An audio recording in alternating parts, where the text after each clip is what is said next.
Tekken 2 was the first in the series I played, and when I popped that disc into my PS1, it blew my mind. Just watch this intro real quick, and you'll see what I mean.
See what I mean? I was still pretty new to video games. 3D graphics were new and novel at the time, and then that intro pops on. Who's this dude scaling a mountain in the rain? Who's the dude with the leather jacket and the badass motorcycle? Will I ever be as good at jumping out of burning buildings as people in video game intros? I wanted to know. Was I ever good at the game? No. Did I really understand how to play? Well, also no. But I had fun. My relationship with fighting games has changed over the years, but as an only child, I've always found myself drawn to them. Over the years, I've been casual, intermediate, and even competitive at them. But nowadays, I've firmly settled into the intermediate/casual camp. I like jumping from game to game too much, and it's fun meeting new characters, seeing how new systems work, and so that desire to dedicate myself to just one game isn't there. Gaming's a vast landscape, and I want to explore more and more of it. But back to Tekken 2. Tekken 2, I was mega casual. I wanted to see all the story endings, and I thought the characters were cool.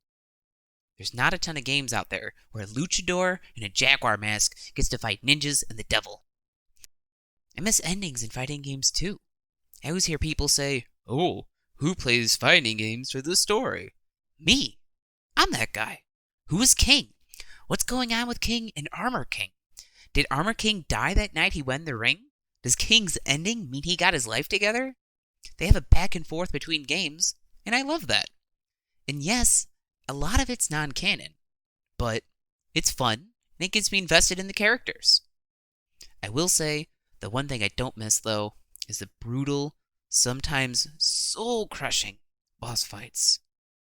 A lot of my favorite games have supremely difficult final encounters for no good reason. I would later find out that was to snatch quarters from people at the arcade, as well as to pad playtime at home. But I would somehow always find a way to cheese through these brutal encounters. In Tekken 2, I spent so much time versus Kazuya and Devil, and honestly, even though the fights are kinda bullshit, they were fun.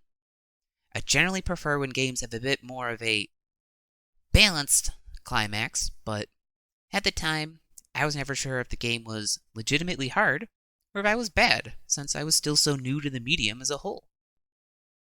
Really, the whole point of this video, and I do plan on doing separate videos for more of my favorites, is to say, I love fighting games, especially Tekken, and games where I've enjoyed the story still rank among some of my favorites.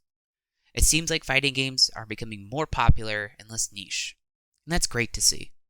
I hope you enjoyed the video, and If you want to see more like this in the future, please like and subscribe. It means a lot.